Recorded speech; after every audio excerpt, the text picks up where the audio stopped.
ଗପଟିର ଶୀର୍ଷକ ହେଉଛି ନାଲି ଚୁଡ଼ି। ମୋ ଜୀବନର ସବୁଠାରୁ ଗୁରୁତ୍ୱପୂର୍ଣ୍ଣ କଥା ମୁଁ ଲେଖିବାକୁ ଯାଉଥାଏ। ଏତିକିବେଳେ ମମି ଆସି ଡାକିଲେ, ଅଭି, ଗୁଡି ଅପା ଆଉ ଭାଇ ଆସିଛନ୍ତି ଆମକୁ ଦେଖା କରିବାକୁ। କାଗଜ କଲମ ଟେବୁଲ ଉପରେ ଥୋଇଦେଇ ଖୁସିରେ ଦୌଡ଼ିଲି ଛୋଟ ଛୁଆଙ୍କ ପରି।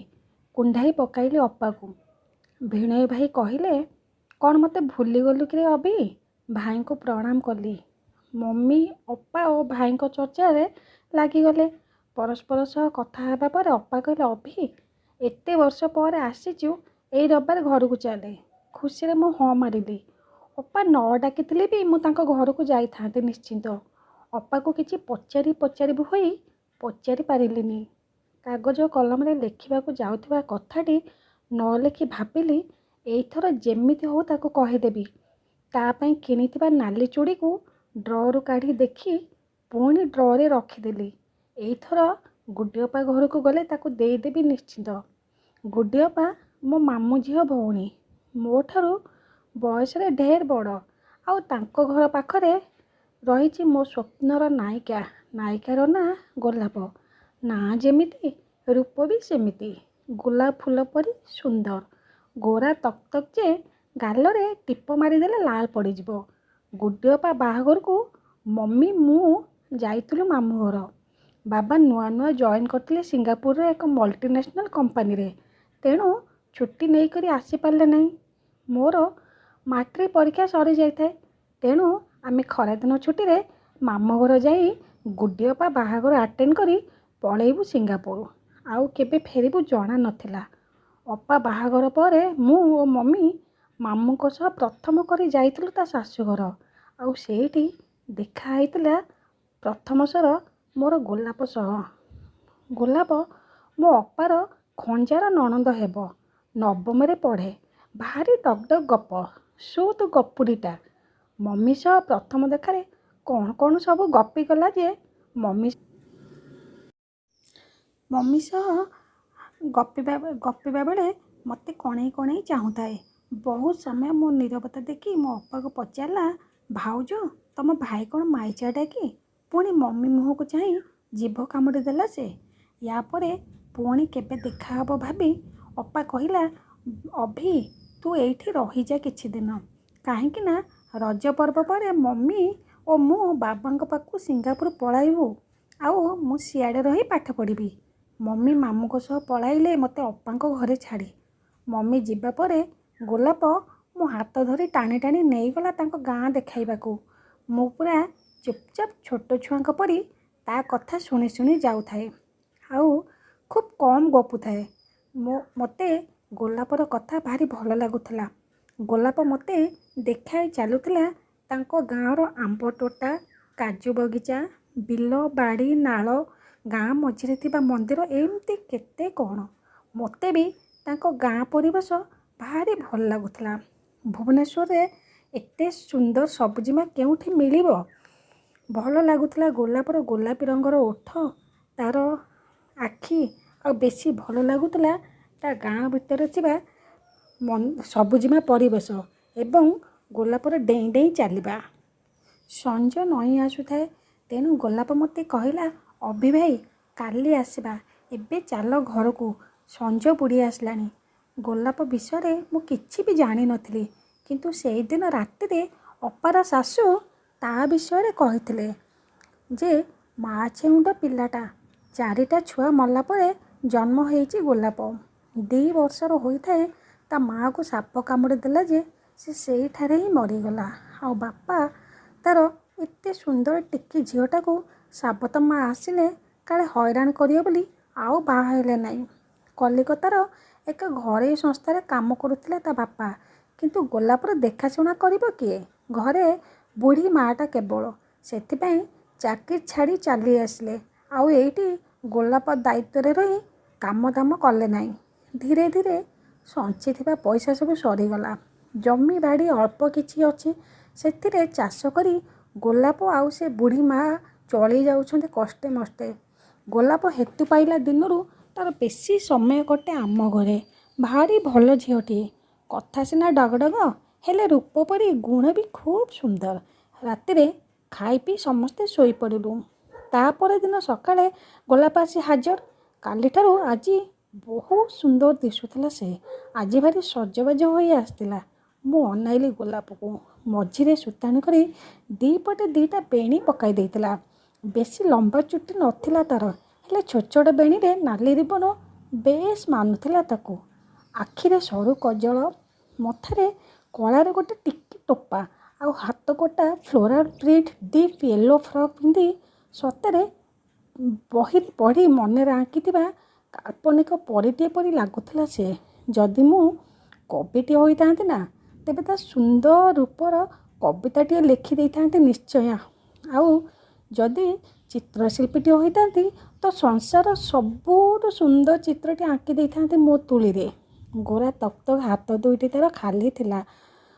ମୋ ଅପା ଗୋଲାପକୁ ଦେଖି କହିଥିଲା, ଗୋଲାପ ଆଜି କ'ଣ ଏତେ ସୁନ୍ଦର ସଜ ହୋଇଛ? କୁଆଡ଼େ ଯିବ କି? ଆଉ ଡ୍ରେସ୍ଟା ବି ଭାରି ଭଲ ଲାଗୁଛି। ଆଉ ଏଇ ଡ୍ରେସ୍ରେ ତମେ ଭାରି ସୁନ୍ଦର ଦେଖାଯାଉଛ। ତମେ ବି ନା।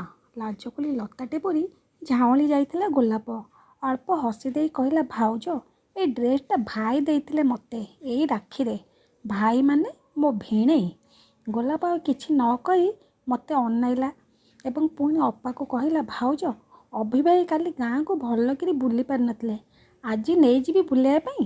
ଅପା ହଁ ମାରିଥିଲା। ଆଜି ବି ଗୋଲାପ ଗପୁଥାଏ, ମୁଁ ଅଳ୍ପ କିଛି କହୁଥାଏ। ଗୋଲାପ ମଝିରେ ମଝିରେ କହୁଥାଏ, ଅଭିଭାଇ ମୁଁ କେତେ ଗପୁଛି ଆଉ ତୁମେ। ମୁଁ ଟିକେ ମିଶି ଯାଇଥିଲି ତା ସହ, ତେଣୁ କହିଥିଲି, ଗୋଲାପ ତୁ ଭାରି ସୁନ୍ଦର ଦିଶୁଛୁ, ହେଲେ ତୋ ହାତରେ ଚୁଡ଼ି କାହିଁ ପିନ୍ଧିନୁ? ଚୁଡ଼ି ପିନ୍ଧିଥିଲେ ତୋ ହାତ ଦୁଇଟାକୁ ବେଶ ଭଲ ମାନିଥାନ୍ତା। ଲାଜେଇ ଯାଇଥିଲା ସେ। କହିଲା, ଅଭିଭାଇ ମୋତେ ନା ଲାଲ ଚୁଡ଼ି ପିନ୍ଧିବାକୁ ବହୁତ ଭଲ ଲାଗେ, ହେଲେ ମୋ ପାଖରେ ଲାଲ ଚୁଡ଼ି ନାହିଁ। ଜେଜେମାକୁ ଯେତେବେଳେ ବି ଲାଲ ଚୁଡ଼ି କିଣିବାକୁ କୁହେ, ଜେଜେମା ଚିଡ଼େଇ କୁହେ, ବାଡ଼ୁଅ ଝିଅଟା ନାଲି ଚୁଡ଼ି କ'ଣ ପିନ୍ଧିବୁ? ବାହା ହୋଇଯା, ତୋ ବର କିଣିକି ଦେବ ଯେ ପିନ୍ଧିବୁ। ସେଥିପାଇଁ ମୁଁ ଚୁଡ଼ି କିଣେ ନାହିଁ ଜେଜେମା ଉପରେ ରାଗିକି। ତୁମେ କହିଲ ଅଭିଭାଇ ମୋର ଲାଲ ଚୁଡ଼ି ପସନ୍ଦ, ମୁଁ ଆଉ କେଉଁ ଚୁଡ଼ି କାହିଁକି ପିନ୍ଧିବି ଯେ? ହେଲେ ମୋ ଜେଜେମା ମୁଣ୍ଡରେ କି ଭୂତ ପଶିଛି ଯେ। ହଉ ଛାଡ଼। ତାପରେ ଅପା ଘରେ ପାଖାପାଖି 13-14 ଦିନ ରହିବା ପରେ ଗୋଲାପ ମୋର ସବୁଠାରୁ ଭଲ ସାଙ୍ଗ ହୋଇଯାଇଥିଲା।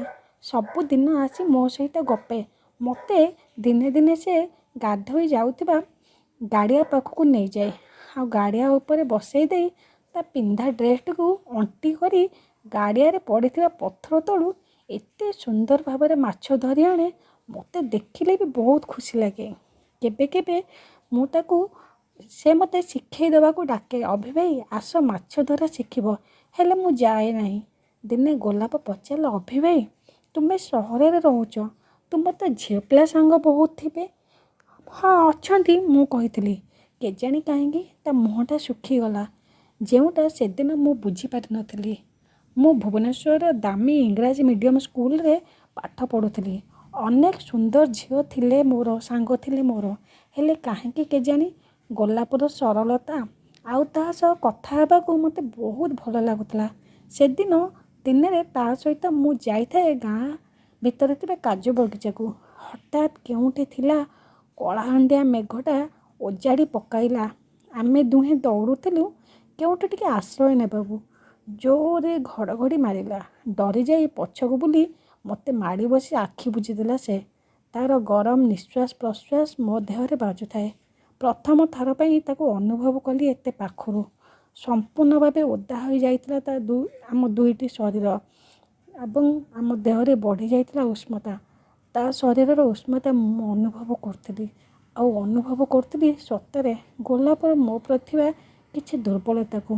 ମୋ ନୀରବତା ଲକ୍ଷ୍ୟ କରି ମୋ ମୁହଁକୁ ଅନାଇଲା। ତା ଆଖିରେ ମୋ ଆଖିର ମିଳନ। ମୋତେ ଲାଗୁଥିଲା ସତରେ ଗୋଲାପ ଆଜି ବହୁତ ବଡ଼ ହୋଇଯାଇଛି। ଗୋଲାପ ଯଥାଶୀଘ୍ର ଲାଜେଇ ଯାଇ ମୋ ଠାରୁ ନିଜକୁ ଦୂରେଇ ନେଇ ଅଲଗା ହୋଇଗଲା। ତା ପରଦିନ ସକାଳେ ଥିଲା ମୋ ଆଖି ଆଗରେ ଏକ ଭିନ୍ନ ଗୋଲାପ, ସମ୍ପୂର୍ଣ୍ଣ ଲାଜକୁଳି ଲତାଟିଏ, ସତେ ଯେପରି ଶାନ୍ତ ସରଳ ଝିଅଟା। ଆଉ ମୋର ଗୋଟେ ଦିନ ପରେ ଘରକୁ ଫେରିବାର ଥିଲା। ଅପା ଭାଇ ସମସ୍ତଙ୍କ ମନ ଦୁଃଖ, କାରଣ ପୁଣି ଆମର କେବେ ଦେଖାହେବ କିଏ ଜାଣେ। ଘରର ଗୋଟିଏ କଡ଼କୁ ଠିଆ ହୋଇଥାଏ ଗୋଲାପ। କେହି ନ ଦେଖିଲେ ବି ମୁଁ ଦେଖିପାରୁଥିଲି ତା ଶୁଖି ଯାଇଥିବା ମୁହଁକୁ, ଅନୁଭବ କରିପାରୁଥିଲି ତା ଭିତରର ବେଦନାକୁ। ସମସ୍ତଙ୍କୁ ମୁଣ୍ଡିଆ ବାହାରିଲା ବେଳକୁ ଗୋଲାପ ବଢ଼ାଇ ଦେଇଥିଲା ତା ନିଜ ହାତରେ ସୂତାରେ ଲେଖାଯାଇଥିବା ଗୋଟେ ରୁମାଲ। ଧଳା ରୁମାଲ ଉପରେ ରଙ୍ଗୀନ ସୂତାରେ ଲେଖାଥିଲା ମୋ ନାଁ। ଭାରି ସୁନ୍ଦର ଲାଗୁଥିଲା। ଗୋଲାପର ଏମିତି ବି କଳା ଥିଲା ମୁଁ ଜାଣିନଥିଲି। ଥ୍ୟାଙ୍କସ୍ କହିବା ବ୍ୟତୀତ ତାକୁ ଦେବାକୁ ମୋ ପାଖରେ କିଛି ବି ନଥାଏ। ଗୁମସୁମ ହୋଇ ଠିଆ ହୋଇ ପଚାରିଲା, ଅଭି ଭାଇ ପୁଣି କେବେ ଆସିବ? ମୁଁ ଜାଣିନି ରେ କହିଥିଲି ତାକୁ। ତା ଆଖିର କରୁଣ ଚାହାଣୀ ଆଜି ଯାଏ ବି ଭୁଲି ପାରୁନି। ନିରୀହ ଆଖି ଦୁଇଟି ତାର ଯେମିତି ବହୁତ କିଛି କହିବାକୁ ଚାହୁଁଥିଲା ମୋତେ, କିନ୍ତୁ କହିପାରୁନଥିଲା। ମୁଁ ପଚାରିଲି, ଆସିଲେ ତୋ ପାଇଁ କ'ଣ ଆଣିବି? ସେ ନିରୁତ୍ତର ଥିଲା। ତା ପରଦିନ ଆମେ ଚାଲିଗଲୁ ସିଙ୍ଗାପୁର। 7 ବର୍ଷ ପରେ ପ୍ରଥମ ଥର ଆସୁଛି ଭୁବନେଶ୍ୱର। ଏମ୍ଟେକ୍ ପରେ ଭୁବନେଶ୍ୱର ଆସିଛି ପ୍ରୋଜେକ୍ଟ କାମରେ 6 ମାସ ପାଇଁ। ମମି ବାବା ମଝିରେ ଥରେ ଦୁଇଥର ଆସିଥିଲେ ବି ହଷ୍ଟେଲରେ ମୋତେ ଛୁଟି ନ ମିଳିବାରୁ ମୁଁ କେବେ ଓଡ଼ିଶା ଆସିପାରିନଥିଲି। କିନ୍ତୁ ଭୁଲି ପାରୁନଥିଲି ମୋ ମାଟିର ପାଣି, ପବନ, ବାସ୍ନା। ଆଉ ବେଶୀ ମନେ ପଡ଼ୁଥିଲା ଗୋଲାପ ସହ ବିତେଇଥିବା ସେଇ ଖୁସିର ମୁହୂର୍ତ୍ତ ଗୁଡ଼ିକ। ସ୍କୁଲ ଲାଇଫରୁ ସିଙ୍ଗାପୁର ଯାଏ ଅନେକ ସୁନ୍ଦର ତରୁଣୀ ମୋ ସହ ସାଙ୍ଗ ହୋଇଛନ୍ତି। ଅନେକ ଯୁବତୀ ମୋତେ ପ୍ରସ୍ତାବ ବି ଦେଇଛନ୍ତି। ସମସ୍ତଙ୍କ ସହ ହସ ଖୁସିରେ କଥା ହେଲେ ବି କାହିଁକି କେଜାଣି ମୋତେ ଗୋଲାପ ବ୍ୟତୀତ କେହି ବି ଥରଟିଏ ନିଜର ଲାଗିନାହାନ୍ତି। ବୋଧହୁଏ ସେ ମୋର ପ୍ରଥମ ପ୍ରେମ। ଆଉ ସମସ୍ତଙ୍କ ମତରେ ପ୍ରଥମ ପ୍ରେମ କେହି ଭୁଲି ପାରନ୍ତି ନାହିଁ। ବୋଧହୁଏ ମୋ କ୍ଷେତ୍ରରେ ସେଇଆ ହେଉଛି। ସବୁ ଭାବନାର ପୂର୍ଣ୍ଣଚ୍ଛେଦ ପକାଇ ମୋ ସଜଡ଼ା ହୋଇଥିବା ଖଟ ଉପରେ ଗଡ଼ି ପଡ଼ିଲି। ଯେତେ ଚେଷ୍ଟା କଲେ ବି ଆଖିକୁ ନିଦ ଆସୁନଥାଏ। ଏପଟ ସେପଟ କଡ଼ ଲେଉଟାଇ ଭାବୁଛି କେମିତି ସକାଳ ହେଲେ ଅପା ଘରକୁ ଯାଇ ଗୋଲାପକୁ ମୋ ମନର କଥା ସବୁ କହିଦେବି। ପୁଣି ଭାବୁଥାଏ ଏତେ ବର୍ଷ ହେଇଗଲାଣି ମୁଁ ଗୋଲାପ ସହ ପଦେ ବି କଥା ହୋଇନାହିଁ କି ତା ସହିତ ଦେଖା ହୋଇନାହିଁ। ସେ କ'ଣ ମୋତେ ମନେ ରଖିଥିବ? ସେ ଯାହା ହେଉ, ଏଥର କିନ୍ତୁ ମୁଁ ତାକୁ ମୋ ମନ କଥା କହିଦେବି, ଯାହାକୁ ଏତେ ବର୍ଷ ହେଲା ମୋ ଛାତି ତଳେ ରଖି ଛଟପଟ ହେଉଛି। ସକାଳୁ ସକାଳୁ ଉଠି ଗୋଲାପକୁ ଇମ୍ପ୍ରେସ୍ କରିବା ପାଇଁ ସବୁଦିନ ଅପେକ୍ଷା ଟିକେ ବେଶୀ ଧ୍ୟାନ ଦେଇଥିଲି ମୋ ପୋଷାକ ଠାରୁ ଆରମ୍ଭ କରି ବେଶଭୂଷା ପର୍ଯ୍ୟନ୍ତ। ଗୋଲାପ ପାଇଁ ସିଙ୍ଗାପୁରରୁ ଆଣିଥିଲି ଭଲ ଭ୍ୟାନିଟି ବ୍ୟାଗ୍, କିଛି ଦାମିକା ଚକୋଲେଟ୍ ଏବଂ ଏଇ ଆମ ଲୋକାଲ ମାର୍କେଟରୁ କିଣିଥିଲି ନାଲି ଚୁଡ଼ି। ସବୁକୁ ରଖିଲି ଦାୟିତ୍ୱରେ ଏବଂ ଚୁଡ଼ିକି ଅଲଗା କରି ରଖିଲି ମୋ ପ୍ୟାଣ୍ଟ ପକେଟରେ। ମମି ଆଣିଥିଲେ ଅପାର ଶାଶୁଘର ସମସ୍ତଙ୍କ ପାଇଁ କିଛି ନା କିଛି ଗିଫ୍ଟ। ସବୁକୁ ବ୍ୟାଗରେ ରଖି ବଡ଼ ବାପାଙ୍କ କାର୍ ଧରି ବାହାରିଲୁ ମମି ଓ ମୁଁ। ମନ ଭିତରେ ସାଇତ ସ୍ୱପ୍ନ ସବୁ ଯେମିତି ଡେଣା ଝାଡ଼ି ମୁକ୍ତ ଆକାଶରେ ଉଡ଼ି ବୁଲୁଥିଲେ। ଆଖି ଆଗରେ ନାଚୁଥିଲା ଗୋଲାପର ସେଇ ମୁହଁ ଆଉ ମୋ କଳ୍ପନାରେ ଆଙ୍କି ହୋଇଥିବା ତା'ର ଅଲଗା ରୂପ। ଅପା ଘରେ ପହଞ୍ଚି ସାରିଥିଲୁ। ସମସ୍ତେ ଆମକୁ ଦେଖି ଖୁସି ହୋଇଗଲେ, କିନ୍ତୁ ମୋ ମନ ଖୋଜୁଥିଲା ଅସ୍ତବ୍ୟସ୍ତ ହୋଇ ଗୋଲାପକୁ। କେତେ ସମୟ ହୋଇଯାଇଥିଲେ ବି ଗୋଲାପର ଦେଖା ଦର୍ଶନ ନଥିଲା। ଅସ୍ଥିର ମନ ମୋର ଆଉ ଗୋଟିଏ ବି ସେକେଣ୍ଡ ଧୈର୍ଯ୍ୟର ସହ ଅପେକ୍ଷା କରିବା ଅବସ୍ଥାରେ ନଥିଲା। ସେ ତ ମୁଁ ଆସିବା ଖବର ପାଇ ଦୌଡ଼ି ଆସନ୍ତାଣି। ସେ କ'ଣ ମୁଁ ଆସିବା ଖବର ପାଇନି? ମମି ଓ ଅପା ଗପରେ ପୁରା ହଜି ଯାଇଥିଲେ। ହଠାତ୍ ସାହସ କରି ଅପାକୁ ପଚାରିଲି ହାଲକା ଭାବରେ, ଆଚ୍ଛା ଅପା, ଗୋଲାପ କ'ଣ ଆସିନି? କ'ଣ ହେଇଛି କି ତା'ର କ'ଣ ଦେଖା ବି ନାହିଁ? ସ୍ମିତ ହସି ଦେଇ ଅପା କହିଲା, ଆରେ ଅଭି, ତୁ ତାକୁ ଏଯାଏ ମନେ ରଖିଛୁ? ଗୋଲାପ 6 ମାସ ହେଲାଣି ବାହା ହୋଇଗଲାଣି ରେ। ବାହାଘର? ମୋତେ ଆଉ କିଛି ଶୁଭୁନଥିଲା ମୋ ଅପା କଥା। ମୋ ମୁଣ୍ଡ ଭିତରେ ଯେମିତି କିଛି ହୋଇଯାଉଥାଏ। ମୋର ସବୁ କିଛି ଯେମିତି ଭାଙ୍ଗି ଚୁରମାର ହୋଇଯାଉଛି। ତଥାପି ବି ନିଜକୁ ଆୟତ୍ତ ରଖି କୃତ୍ରିମ ହସଟିଏ ହସିଦେଲି। ହେଲେ ମୋ ଅନ୍ତରର କଷ୍ଟ କାହା ସହିତ ବାଣ୍ଟି ପାରୁନଥିଲି। ଗୁଡି ଅପା ଖାଇବାକୁ ବାଢ଼ିଲେ ସମସ୍ତ ପାଇଁ। ମୁଁ କିନ୍ତୁ ଖାଇପାରିଲି ନାହିଁ ଠିକ୍ରେ।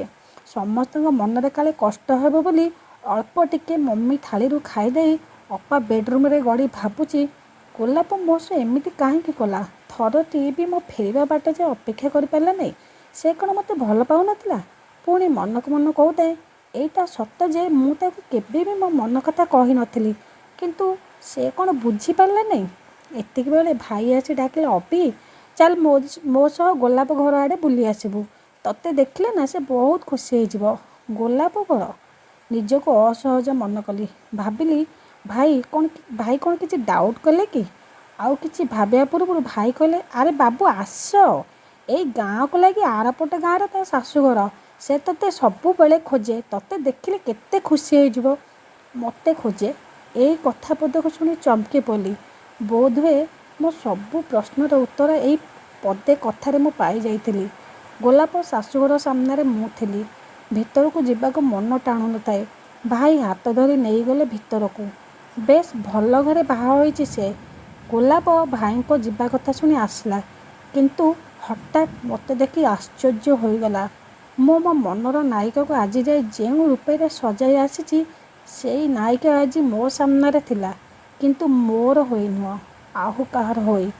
ମଥାରେ ନାଲି ସିନ୍ଦୁର, ନାଲି ଟିକିଲି, ମୁଣ୍ଡରେ ଓଢ଼ଣୀ, କିନ୍ତୁ ତା ହାତରେ ତା ପ୍ରିୟ ନାଲି ଚୁଡ଼ି ନଥିଲା। ଥିଲା ଦିପଟ ଶଙ୍ଖା ସହ ହାତରେ ହାତେ ନୀଳ ଚୁଡ଼ି। ସତରେ ଆଗଠାରୁ ଗୋଲାପ ସମ୍ପୂର୍ଣ୍ଣ ଅଲଗା ଦେଖାଯାଉଥାଏ, ଆଉ ବହୁତ ସୁନ୍ଦର ବି। କିନ୍ତୁ ତା ନିରୀହ ଆଖି ଦୁଇଟି ଆଉ ତାର ହାତର ନୀଳ ଚୁଡ଼ି ଯେମିତି ମୋତେ ବହୁତ କିଛି କହିଦେଉଛି। ଅଭି ଭାଇ, ବହୁତ ଡେରି କରିଦେଲ। ଇଚ୍ଛା ହେଉଛି ପଚାରିବାକୁ, ଗୋଲାପ ଟିକେ ବି ଅପେକ୍ଷା କରିପାରିଲେ? ହେଲେ ତା ଆଖିର କରୁଣ ଚାହାଣୀ ଆଜି ବି ମୋତେ ବହୁତ କିଛି କହିଯାଉଛି। ଗୋଲାପ ପାଇଁ ଆଣିଥିବା ସବୁ ଉପହାର ତାକୁ ବଢ଼ାଇ ଦେଇ ବାହାରି ଆସିଲି, କିନ୍ତୁ ତା ପାଇଁ କିଣିଥିବା ନାଲି ଚୁଡ଼ି ଦେଇପାରିଲିନି ତାକୁ। ଫେରି ଆସିଲି ସେଠୁ।